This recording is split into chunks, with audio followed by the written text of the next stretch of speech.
What up, it's Chris from LaserLemming.com, and as promised, I'm going to be doing my review of Nintendo's E3. Let me give you a quick summarization. Disappointing. Super disappointing. I'm going to go into great detail, though, and I'm going to go over what exactly Nintendo showed and what Nintendo didn't show. To begin with, they had their digital event. Last 3 years, Nintendo has not been at E3 with a press conference. Wow, it's been 3 years. I hadn't really put that together yet, but it's been 3 years since Nintendo had their own show like Microsoft and Sony. And they've been doing digital events. Last 2 years they called it a digital event. The year before that they called it a Nintendo Direct, which was bad. This was worse. This was bad. Nintendo did not have a lot to show. They showed, let's see, Muppets. This is something I liked. They had Muppet versions of Iwata, Miyamoto, and Reggie. And those Muppets eventually transformed into Star Fox Muppets, which was pretty cool. I thought the Muppets were cool. At least in the beginning, it was pretty creative. It was a good transition from last year, where they had their Ultra 60, whatever the hell they're called, the 64 guys, the guys who make gaming comedy videos. They had a claymation video last year, and they also had this fight scene with Reggie and Iwata, which was really cool last year. This was not bad. The Muppets was pretty cool. I thought it was funny. It was well done. But they lost steam pretty quick. Let's see. Star Fox. They opened up with Star Fox. I had pretty positive impressions of what they showed, but I found out a lot of people didn't. I found out a lot of people were really disappointed with what they showed, and I expected that because I knew that Miyamoto had said earlier that Star Fox was going to make use of the gamepad, which, using my brain, I figured out that they were going to be aiming with the gamepad, and that's exactly what is going on with Star Fox. I think it looks pretty good. I found out, along with several other people, that it's being developed by Platinum, developers of Bayonetta, Scalebound, the new Transformers game that's hitting everything but the Wii U. And Platinum has been saying for years that they wanted to make Star Fox, so hey, they're making Star Fox. But it's pretty much a single-player game. Miyamoto's got on record saying there's no online, and they don't really have any intention of changing that. But it's a single-player game, and doesn't look like there's any on-foot missions, which is a disappointment to me, but a lot of people are happy. They do have the Chicken Walker. The Arwing transforms into the Chicken Walker, which is something that was originally seen in Star Fox 2, but was removed because Star Fox 2 never got released officially. But it's here in 1080p. I'm assuming it's 1080p because that's the other thing people are complaining about, which is the graphics. They're saying, you know, sometimes it looks pretty good, sometimes it looks pretty rough, but you gotta remember the game is not out yet. Nintendo games typically evolve over time and get better looking. And they really want to get that 60 frames per second down. But it's not fucking online. And that doesn't really matter to me if they don't have the the ability to get out of the ship. I really envision a Star Fox that's an evolution of Star Fox Assault, where you can go from Arwing to tank to ground, and Chicken Walker and drone that they now introduced, and the submarine, everything they have. Even the tank. The tank can fly in Star Fox. That's pretty cool. It transforms into a flying tank. I thought that was pretty cool. I think Star Fox has potential to be really good, but it's getting cut short. The legs are getting cut out of it just because of a few things, like the lack of online. It's being rushed out because, honestly, it's got a pretty short development time for a Nintendo game, but Nintendo does not have Zelda coming out this year. It's a fucking fact. And it's I'm trying not to cuss as much in this video. I cussed a lot last time, but it's just kind of it's just lacking a certain punch. It looks a lot to me like a Wii U version, a Wii U remake, a Wii U update of Star Fox 64. But Star Fox 64 did have a pretty big focus on the multiplayer. A lot of people don't remember that, but I remember a lot of hours played with my friends on 4-player split screen Star Fox multiplayer. But I digress. Let's move on. We gotta keep going. Super Mario Maker. Super Mario Maker. This was shown at the Nintendo Championships, the Nintendo World Championships. It was the last game. And honestly, the more I've seen this game, the more impressed I am. Because as I was watching the championships, I was seeing new levels that had a very old school look to them, but they were new and fresh and different. It was something that Nintendo themselves would never really put out, at least not up to this point. And it's so cool to see Nintendo doing that and really supporting it. This thing's going to have online level sharing. And if you are somebody that's played a lot of Mario games from old school to new, it's pretty cool to see what other people can do. But there was a lot of focus on it. And I don't think this game has as much huge appeal as Nintendo would like it to. Nintendo's in a really weird spot, you know. They really want to capture that younger audience, but the people that are interested in Mario Maker, I think, are older. They're 25 plus at least. I'm 27. I'm about to be 28. I'm really interested, but I can't imagine a 7-year-old being as, like, captured as I was. Because the whole reason I was captured by their first showing of it at the Nintendo World Championships was because the first level they showed looked exactly like the first level of Mario Brothers on the NES, but it quickly transformed into something new. And that, to me, was just super exciting. But if that was your first time seeing Mario, you're not going to have that whoa moment because it's your first time. And Nintendo was so interested in grabbing the younger market, but they're doing it with the older, they're relying on the older people like myself. And I personally want them to see, I want to see Nintendo try to go for me a little bit more, but they don't. And I'm digressing. I'm 7 minutes in here, and I'm talking too much about my second point of many. So let's move on. Metroid Prime Federation Force. Good God. First saw the logo pop up. It was Nintendo white on a black background. So, okay, what's this? What's this? Got some sci-fi music playing. New IP from Nintendo, maybe? A little mature. Then I see it's a 3DS game.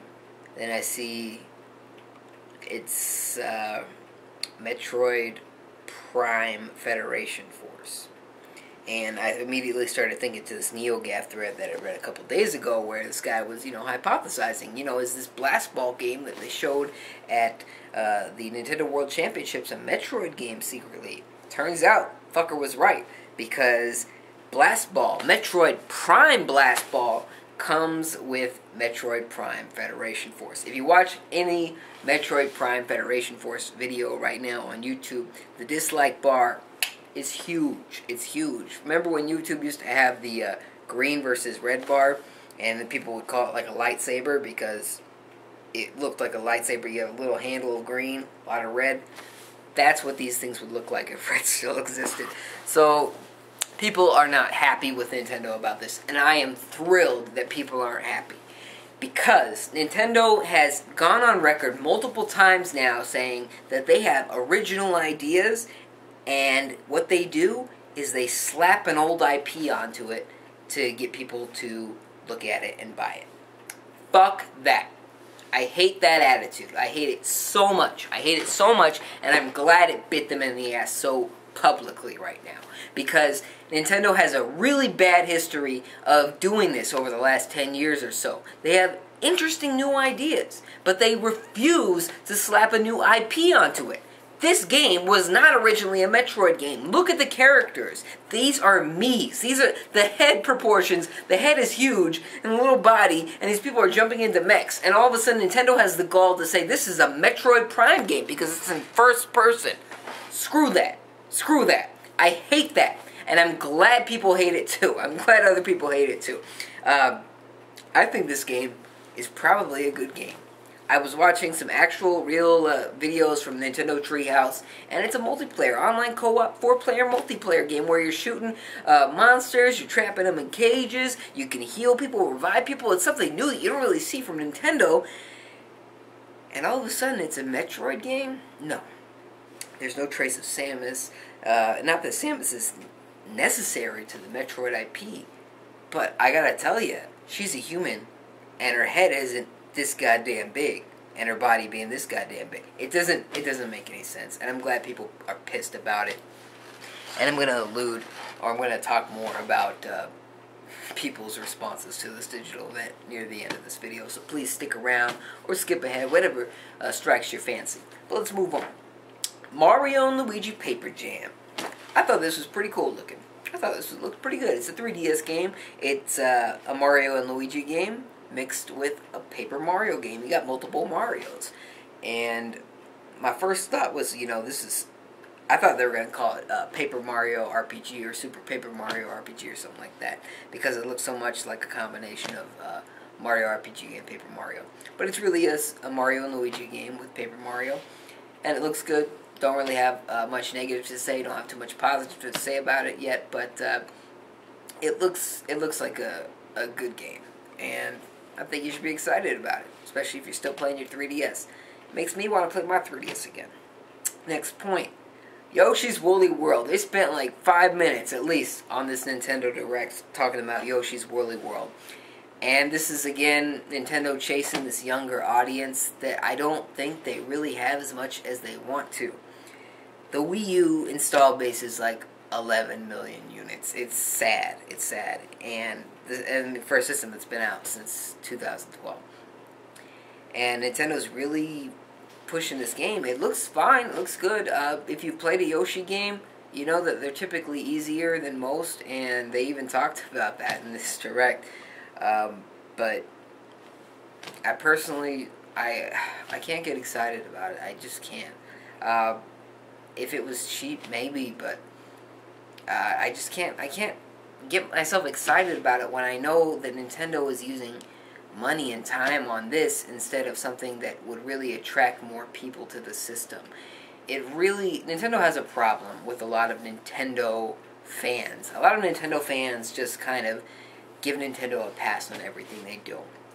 And so you have a really insular base that cannot take criticism. And while I enjoy the Yoshi games, I think the themes, the music, the gameplay it's good. It's good, but it's not necessarily what I want. It should be something ancillary. It should be something extra, not something that you try to use to grab new people. I don't see this game selling exceptionally well, just because it's not something all that new. It's a Yoshi game. It's got some new ideas to it, but at the same time, it's Kirby's Epic Yarn mixed with the Yoshi story. That's pretty much what it is. But I'd be happy to be proved wrong. Actually, I wouldn't. I want more new IPs, Nintendo. Come on. Come the fuck on. Next point. Shin Megami Tensei versus Fire Emblem, Cross Fire Emblem, whatever you want to call it. Nintendo announced this game years ago. And this is a Wii U game, Shin Megami Tensei and Fire Emblem. Except neither of these games, these franchises, are going to be represented at all. The video that they showed at this digital event was all Japanese. I don't think they bothered to include one subtitle. The entire thing was Japanese. And they released this to an American audience with no subtitles. Like, we knew what the fuck they were saying. Like, we knew what was going on. There was some J-pop throughout the video. Some titties, it was very, very Japanese. And I was honestly getting pissed off as I was watching this, because Nintendo has a real problem with being too Japanese. And I don't mean that in a racial way. I just mean that Nintendo of old used to cater and try to show every facet of Nintendo. You had Nintendo of America going strong. You had Nintendo of Europe going strong. You had Nintendo of Japan, of course, going strong. Now it's all Nintendo of Japan, practically. All you really have in America is retro and some other stuff from the guys who made the Punch-Out game. What's their name? And I think they're Canadian. But really, it's so Japanese. It's so Japanese. And if you watch the, again, like the the Metroid videos, the dislike bars on the YouTube videos for this Fire Emblem Shin Megami Tensei game, it's just off the charts down. People don't like it. They don't like it, and I'm glad. I'm glad to see Nintendo get their ass kicked here, because I'm a huge Nintendo fan, but they do piss me off. And I'm glad that this is not the reception that they wanted. Next point. Animal Crossing. Speaking of receptions they didn't want. So they announced 2 Animal Crossings back to back. First one is for the 3DS. They call it like Happy Town or something like that. It's a lame name, but honestly, the Animal Crossing fans are probably going to love it. A lot of Animal Crossing fans say that Animal Crossing does belong on handheld. It's just so much better that way. So, it's fine, whatever. I don't really personally care, but it's fine. A lot of people were really hoping for an Animal Crossing for Wii U. Personally, I was not. So I'm a little happy to see people were pissed about what they got. They got Animal Crossing Amiibo Festival. I don't know what it is, and nobody actually really knows what it is, but they know it's an Animal Crossing game for the Wii U, where some dice are rolled, you touch an amiibo, and all of a sudden you're talking some bullshit, you're shooting the breeze with an Animal Crossing character about your goddamn Animal Crossing life. And that's it. That's all we know. That's all we know. It's not a traditional Animal Crossing game by any means, and it's weird to see that this was on the Wii U and the traditional game was on the 3DS. But hey, that's what Nintendo gave you this year, fucker. Next point. There was no Devil's Cry, there was no Devil's Cry, but there was no Devil's Third or Fatal Frame. Devil's Third, they announced the release date for Europe and Japan, like a week before E3, but not America for some reason. And they didn't show any footage of it. They had footage, they have trailers, but they didn't show any of it at their digital event. So there was no M-rated games here. And Fatal Frame, they didn't show any of that either. They've announced that it's being localized. There's an official new trailer on Nintendo's channel for the game with a high like bar, by the way. People were happy and excited to see that, but they didn't want to show it to you. So that wasn't at their digital event. They stretched out things like the Yoshi's Woolly World and the Star Fox, talking about the Japanese influences of Star Fox, but they didn't show you games that have some actual diversity to them with the Nintendo lineup.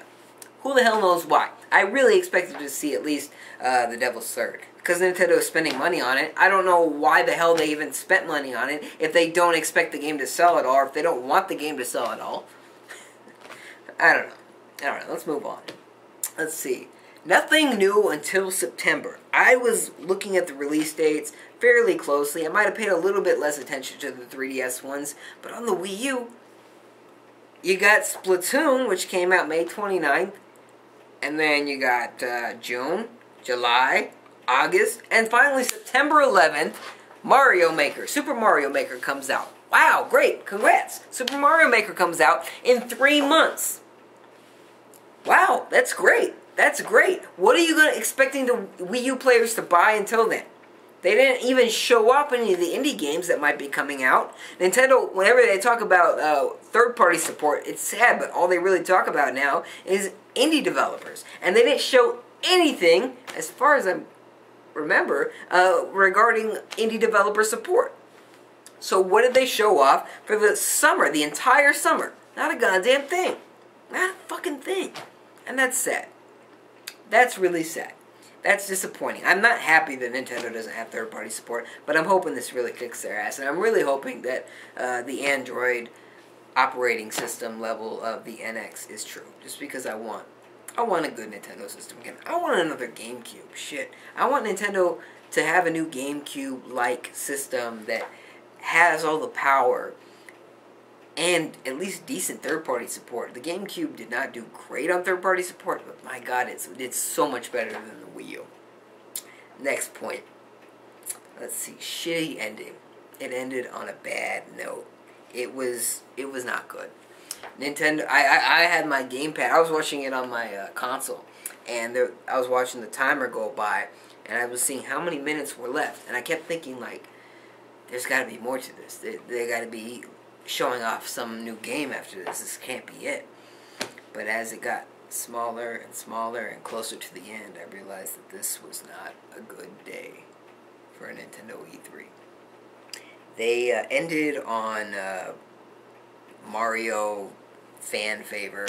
I don't even remember the website they were plugging, but they showed a bunch of pretty much YouTube videos of people singing and playing Mario songs and just dressing like Mario. And I get it, it's Mario's 30th anniversary, but when you have a bad showing in the first place, this is not how you want to end it. You don't want to just like say like, hey, so now that we just disappointed you, why don't you go on Twitter and tell everybody how great Mario is?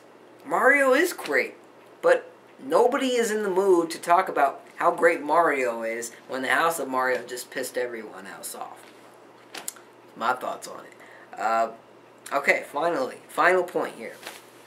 The reason this is probably such a bad showing from Nintendo is because it really looks like they're winding down Wii U support. Wii U is really looking like it's at the end of its life cycle. It's probably why Zelda Wii U was delayed. Iwata and Miyamoto went on record today saying that, oh, Zelda is still coming out for the Wii U because they were asked about it. And this is kind of how tone-deaf Nintendo has been. Because people have been asking about it since it was first announced that it was going to be delayed out of 2015. And it really looks like they're going to be doing a Twilight Princess situation where Zelda comes out for the Wii U and the NX simultaneously. Only this time, it'll be in HD on both versions. But there was so little games, so little content, so little content that really deserved to be shown, and a lot of the content that did deserve to be shown was not shown. It just really seems like Nintendo's saving its big guns for next year. I think that Retro probably is working on a proper Metroid Prime title for the NX. I think they were originally working on it for the Wii U, probably planned for next year, and they probably were originally going to show it because they had Zelda to show for this year, and people were going to be excited about that. But they're not anymore. I think that it was pushed to the NX. I would love for Retro to be working on a new IP, new sci-fi IP even, but they're probably not, because this is what Nintendo does. And Iwata apologized. He said straight up, he said, I'm sorry that you guys were disappointed. We are listening very closely to what you're saying, and we will do better. We'll do better. Which is probably not what he wanted to say on E3 day, on the day when, they had their Muppets, they had their games that they were showing. They had Mario's 30th anniversary. That's what he had to show, and that's what he had to say. Because people were tweeting badly, the thumbs down were coming in strong. And it doesn't always feel good to see somebody or kick somebody when they're down, but sometimes people need a good ass kicking, and Nintendo's needed a good ass kicking for a while. I'm happy to see that they are feeling it hard and publicly right now, because that's what they need to get their act right. I love Nintendo, I love Nintendo games, but I want new Nintendo IPs, I want old Nintendo IPs to be treated right. I want Nintendo to be the Nintendo I know that they could be. But that's my sentimental, sappy thoughts. Let me know yours in the comment section below. What did you think of the Nintendo Digital event? What did you think about my thoughts about it if you didn't even watch it? Or what are you excited for? Let me know. Subscribe for more if you haven't already. Thank you very much for watching. I'll see you next time.